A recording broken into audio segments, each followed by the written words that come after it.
Miles on Motorsports here. 15-time NASCAR Xfinity Series winner, 22-time Craftsman Truck Series winner, and 2006 and 2010 Craftsman Truck Series champion.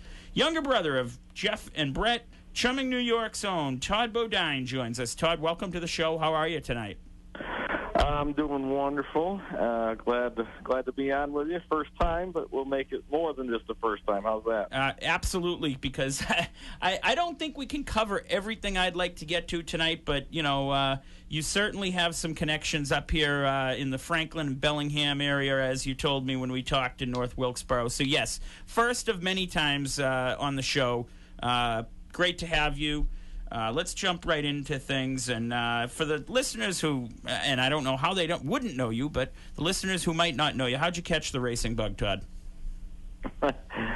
Well, I grew up in upstate New York, right near the Finger Lakes, and my father owned a racetrack, and we've built it, and I think it was 1951, him and my grandfather, and of course, me and my brothers grew up at the racetrack, and it's kind of like a football player's coach, or a football coach's kid. More than likely, they go to the practices, they go to the games, and watch their dad. And even though our dad never raced, but you're probably going to have something to do with football, and that's kind of the way it was with us. We grew up every Saturday night going to the racetrack, and it started off. We had an uncle that was a driver, and Jeff started hanging around their race shop, and then Jeff started racing, and Brett hung around Jeff's race shop, and then Brett started racing, and I hung around his race shop. So it was just kind of running the family, and we just learn from each other, and that's just what we do. It's what we've always done. I think it's, it's funny looking back. Obviously, it was great to catch up with you in North Wilkesboro. I got thinking of the first race weekend I went to, which was in Loudon in 2001. And the first driver I ever met was your brother, Brett Bodine. So I still have the hero card, and I just think that was one of those kind of cool things that, things come full circle. Hey, Todd, it's Ben here. As someone who just graduated college, super interested in the media aspect of NASCAR, what led you to become an analyst for Fox Sports? Was that always in your mind while you were racing? Well, that's kind of interesting. Racing, you're around it, and you're interviewed all the time. You're on TV, on the radio, and things, and you really don't think about it. And I was kind of that way. I just really didn't think about it and understand it. And in the middle of 13, when I quit driving full-time, 2 weeks later, Fox, a producer from Fox, had called me up and said, hey, Michael is going to Goodwood over in England, and we need somebody to fill in the booth in Iowa. Are you interested in doing it? I said, yeah, what the heck? I'll give it a shot.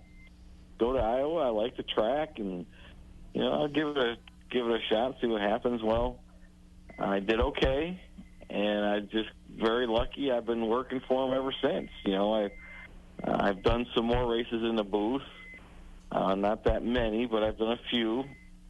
And the following season, they put me on the pre-race show for the Truck Series with Danielle Trotta, and I've been doing it ever since. And I had Danielle Trotta for a while. I had John Roberts for a little while as a host, and now we're with Caitlin Vincey and Trevor Bain, and loving it. I never thought of myself as a broadcaster, never thought that I'd go that direction, but honestly, when you're racing, you really don't think about the future. That's the one piece of advice I always give the young kids coming in. It's great right now, and you're having fun, and you're driving race cars, but save your money and plan for the future, because this is not going to last forever.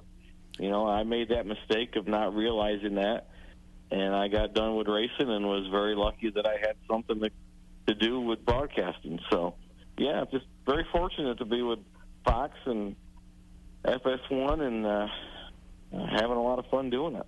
So we mentioned off the top about your connections to the Franklin and Bellingham area. Tell us a little bit about those connections. How'd you kind of get tied up down here? Well, in 78, well, actually, I think it was 77 was the first year. Jeff moved out there to drive for Dick Armstrong. Dick owned New Style Jewelry, and any race fan in New England remembers the red number 1. And Jeff went out there to drive for him, and the winter of 78, in fact, the February of 78, when we had the blizzard. Everybody remembers the blizzard of 78. Oh, yes.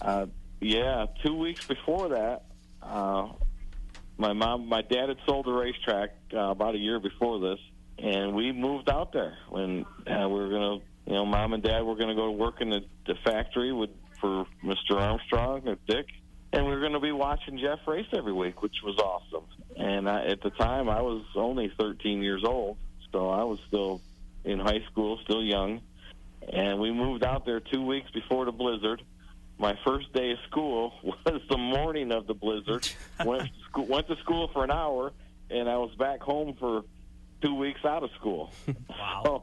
So that was my first time in New England. I absolutely fell in love with New England. Became a Pats fan at that time and a Red Sox fan.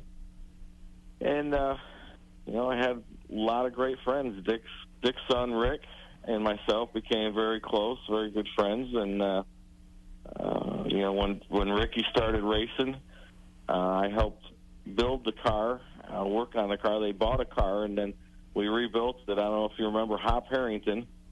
Yeah. Hoppy was a famous racer, and he worked for Dick at the time. And Hoppy used to come over and pick me up after I got out of school, and I'd go over to the race shop and work on the race car with him. Cool. And that was the first time I really considered myself a crew member or part of a racing team. And that was how I started in racing right there with Hoppy and working on that late model. And Ricky raced it at Stafford Springs, and I lived there for 2 years and ended up moving to Virginia, but still a lot of memories. And when I graduated high school in Virginia, moved right back up to Hartford, actually New Britain, where Brett was racing modified. So I've spent a lot of time all through New England, a lot of different racetracks. I really, really miss New England and all the friends I had up there. It was a lot of great memories and a lot of great racing. Man, it's still up there. A lot of great modified racing and the late models and pro stocks and everything they got going on. I love it up there. Hey, Todd, this is Trent, up-and-coming racer myself here in the New England region. And you just talked a little bit about your growing up and racing around here. Would you be able to talk to us about just your successes you've had with your racing, with your championships in 2006 and 2010, and like what that was like for you and how that impacted your career? Well, my career actually started off in the Busch Grand National Series and did really well. Won some races, was always top 5 in the points, never won the championship. But my fourth year of driving, I made it to the Cup Series. And back then, you never got your opportunities with a really good race team when you first started. You always had to earn your stripes. Right. And, I was with a team that was a good team. We had good people. We had good cars. We did pretty well. And, did that for 2 years and then went back to the Busch Series. And my career was really up and down. I was back and forth between Cup and the Busch Series quite a bit. In 2003, I was driving for Travis Carter. We were doing really well.